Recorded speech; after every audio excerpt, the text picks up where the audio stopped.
In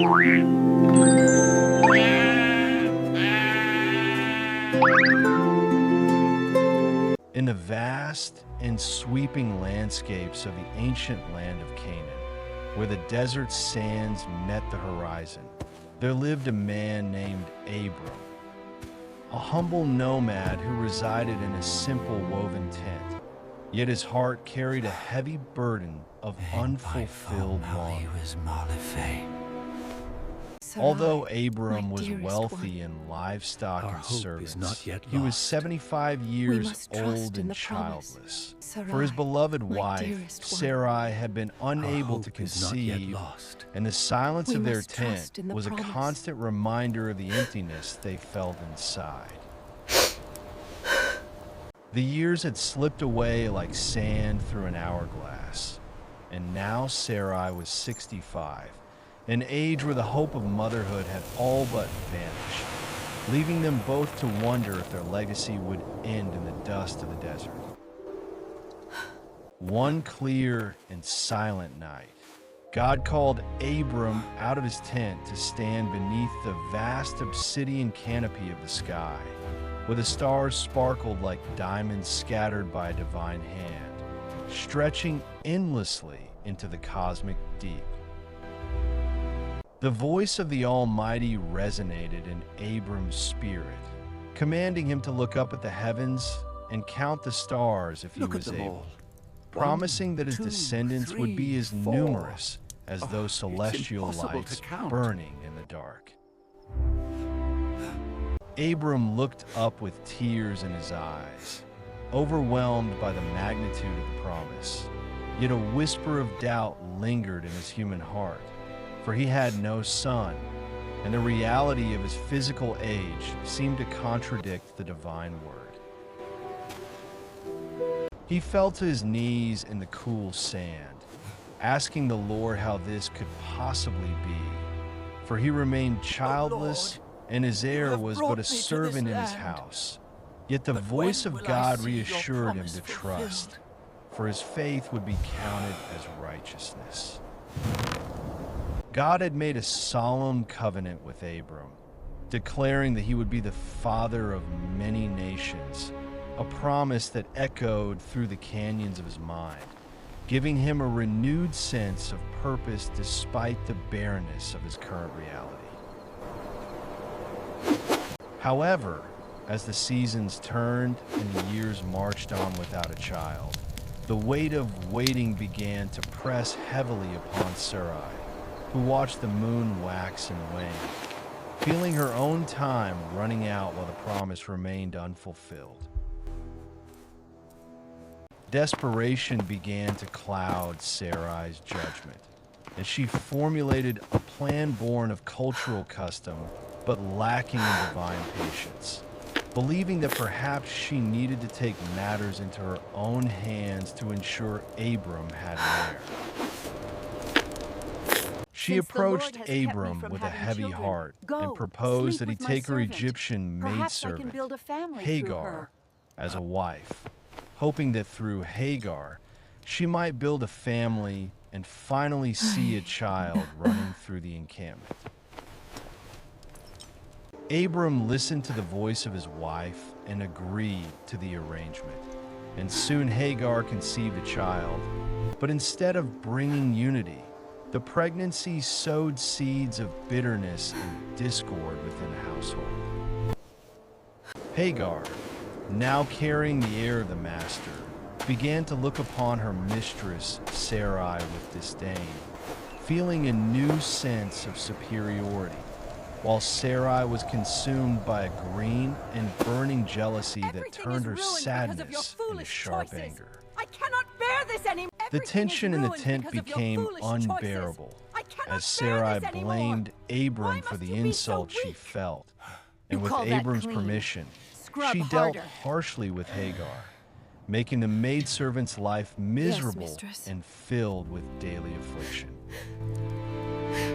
Overwhelmed by the harsh treatment and the hostility of her mistress, Hagar could no longer endure the suffering, and she made the desperate choice to flee into the unforgiving wilderness, seeking escape from the pain. Hagar wandered alone through the dry and dusty wilderness, her heart heavy with despair and fear for her unborn child, until she collapsed in exhaustion beside a spring of water on the way to Shur. In that desolate place, the angel of the Lord appeared to her, a being of comfort and light, asking her where she had come from and where she was going, acknowledging her plight and her identity as Sarai's servant. The angel instructed Hagar to return to her mistress and submit to her authority. But he also gave her a promise that her descendants will be multiplied so greatly that they could not be counted for their multitude. He told her to name the child Ishmael, for the Lord had heard her affliction, giving Hagar a new strength and the realization that she was seen by the God who looks after even the outcast and the brokenhearted. Hagar returned to the camp with a renewed spirit, and in due time she bore Abram a son named Ishmael, and Abram was 86 years old when his first son was born, bringing a temporary joy to the aging patriarch. 13 years passed in silence until Abram was 99 years old, and the Lord appeared to him again, identifying himself as God Almighty and commanding Abram to walk before him faithfully and be blameless. God reaffirmed his covenant, but this time he changed Abram's name to Abraham, signifying that he would be the father of a multitude of nations, a new identity carved into history by the mouth of God himself. The promise was expanded, stating that kings would come from him, and the covenant would be everlasting, established between God and Abraham and his offspring after him throughout their generations. Then God spoke regarding Sarai, declaring that her name would no longer be Sarai, but Sarah, meaning princess, for God would bless her and give Abraham a son by her, making her a mother of nations.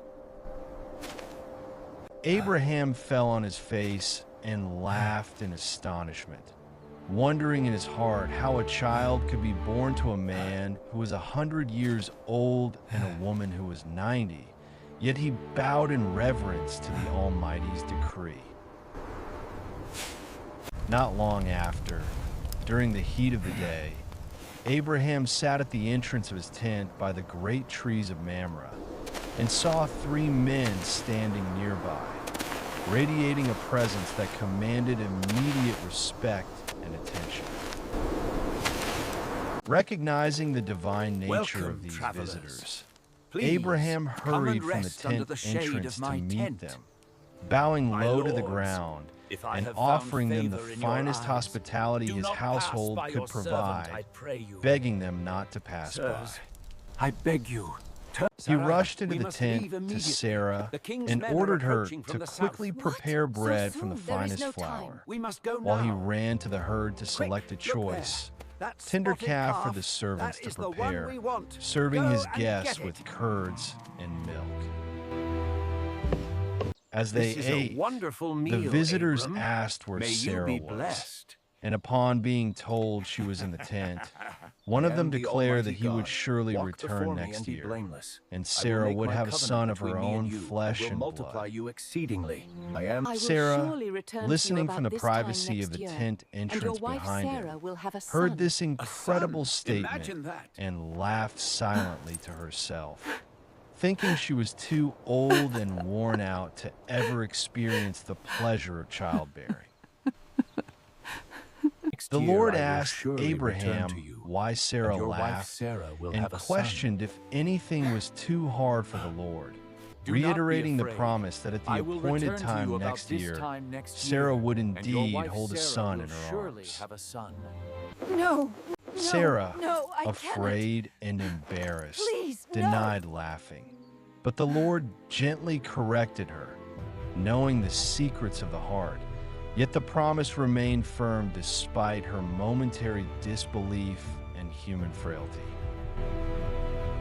The seasons turned once more, and exactly as God had spoken, Sarah conceived and bore Abraham a son in his old age, at the very time God had promised, bringing a miracle into the world of the impossible.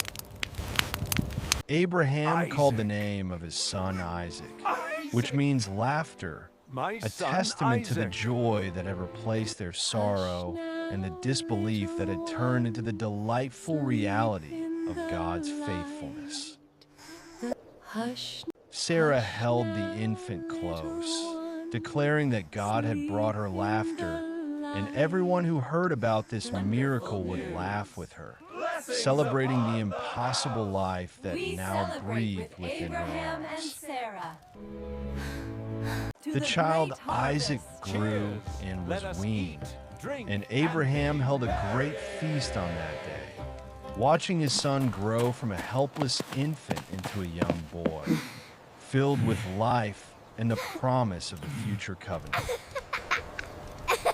Abraham spent his days teaching Isaac about the God who created the stars, instilling in the boy the importance of faith, obedience, and the history of their family's miraculous journey with the Almighty. Isaac, my son. But the greatest test of Abraham's life was yet to come, a test that would challenge every fiber of his being and demand a level of trust that went beyond all human logic and parental instinct. Sometime later, God tested Abraham, calling his name in the quiet of the morning, and Abraham responded with a ready heart, saying, "Here I am," unaware of the command that would shatter his world. God said, "Take your son, your only son, whom you love, Isaac, and go to the region of Moriah. Sacrifice him there as a burnt offering on a mountain I will show you." The command hung in the air, heavy and suffocating. Yet early the next morning, Abraham got up and saddled his donkey, taking with him 2 of his servants and his beloved son Isaac. He cut enough wood for the burnt offering and set out for the place God had told him about, his heart breaking with every step, yet his feet moving forward in a somber march of absolute obedience. For 3 days they traveled, days filled with silence and internal agony for Abraham, until he looked up and saw the place in the distance, a rugged peak that would be the stage for the ultimate sacrifice. Do not be afraid, my son. Abraham told his servants to stay with the donkey while he and the boy went over to worship, promising with a mysterious faith that we will worship and we will come back to you. I trust you, Father. Abraham took the wood for the burnt offering and placed it on his son Isaac, and he himself carried the fire and knife, Where is the lamb? 2 of them walking on together up the winding path of the mountain. As they walked, Where is the lamb? Isaac spoke up and asked his father, "The fire and wood are here, but where is the lamb for the burnt Where is offering?" the lamb? A question that must have pierced Abraham's soul like a jagged blade. Where is Abraham answered with a trembling but steady voice, "God himself will provide the lamb for the burnt offering, my son." And the 2 of them continued their ascent in a profound and heavy silence. When they reached the place God had described, Abraham built an altar there and arranged the wood on it, his hands moving with a mechanical precision that masked the storm of grief raging inside him. My son! He bound his son Isaac, My only who son! submitted to his father's will, I thought I had and laid him lost on the you. altar on top of the wood, My a son. moment of supreme My only tension where the son. promise seemed about to Thought be I had lost extinguished. you. Father. Then My Abraham son. reached out his My hand only son. and took the knife to slay his I son. thought I had lost His you. muscles tense, his eyes filled My with son. tears, ready My to only perform the son. unthinkable act thought out I of had reverence lost for you. his God. Father. My son. But My just as the son. metal glinted in the only son. sunlight, the angel of the Lord thought I called had out lost to you. him from heaven, Abraham, Abraham, stopping the motion of the hand that was raised in faithful surrender. Do not lay a hand on the boy, the angel said. Do not do anything to him. Now I know that you fear God, because you have not withheld from me your son, your only son. Abraham looked up, and there in a thicket he saw a ram caught by its horns, a provision sent directly from heaven at the exact moment of need, a substitute for the child of promise. With a heart soaring with relief and gratitude, Abraham went over and took the ram and sacrificed it as a burnt offering instead of his son, the smoke rising as a sweet aroma of deliverance. So Abraham called that place, "The Lord will provide," a name that stands as a testament to the deliverance of that day. And to this day it is said, "On the mountain of the Lord it will be provided." The angel of the Lord called to Abraham from heaven a second time and swore by himself that because Abraham had done this and not withheld his son, he would be blessed abundantly. I will surely bless you and make your descendants as numerous as the stars in the sky and as the sand on the seashore. It was there, The by the voice great thundered, river, that the serpent reaffirming the appeared. covenant Its with an scales oath that shimmered could like not be 1,000 broken. jewels. Your descendants will take possession of the cities of their enemies, and through your offspring all nations on earth will be blessed, because you have obeyed me, the promise echoing into eternity. Abraham returned to his servants, and they set off together for Beersheba. The journey back filled with a quiet awe and a deeper understanding of the God who tests but also provides. The story of Abraham and Isaac echoes through the ages, teaching us that true faith is not just believing in God's existence, but trusting in his character even when his commands seem impossible to understand. It reminds us that our obedience, even when it requires the surrender of our deepest loves and hopes, is seen by God, and that he is always faithful to provide a way when there seems to be no way. Abraham's willingness to sacrifice Isaac was a shadow of a greater love, pointing to a future hope where sacrifice and redemption would be woven into the very fabric of human history. Years later, Sarah lived to be 127 years old, and she died in Hebron. And Abraham went to mourn for Sarah and to weep over her, honoring the woman who had walked this long road with him. Abraham purchased a cave in the field of Machpelah as a burial site, ensuring that Sarah would rest in the land of promise, a final act of claiming the heritage that God had sworn to give his descendants. Abraham himself lived to a good old age, an old man and full of years, and he was gathered to his people, leaving behind a legacy of faith that would become the foundation for generations to come. His life was a testament to the journey of faith, from the first step out of his homeland to the final resting place in Canaan, marked by altars, tents, and encounters with the living God. Isaac grew to become a patriarch in his own right, carrying the torch of the covenant, remembering the day on the mountain when his life was spared and God provided the ram in the thicket.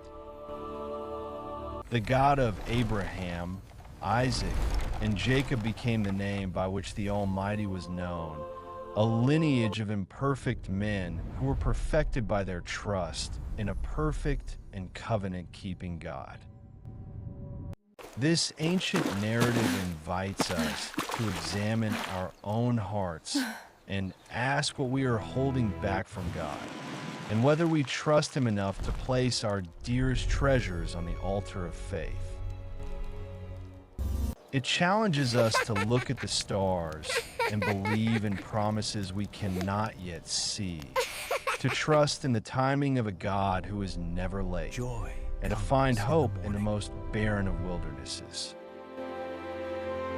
For in the story of Abraham, we see that God's plans are often greater than our own, woven with threads of testing and triumph, leading us to a destiny that is far beyond our limited imagination. Just as Hagar found water in the desert, and Abraham found a ram in the thicket, we too are reminded that provision is always available for those who walk in obedience and keep their eyes on the Lord. The laughter of Isaac still resonates as a symbol of joy after sorrow, proving that weeping may endure for a night, but joy comes in the morning for those who hold fast to the promises of God. As the sun sets over the hills of Moriah and the wind whispers through the ancient oaks of Mamre, the legacy of the friend of God remains, a beacon of light for all who seek to walk by faith and not by sight.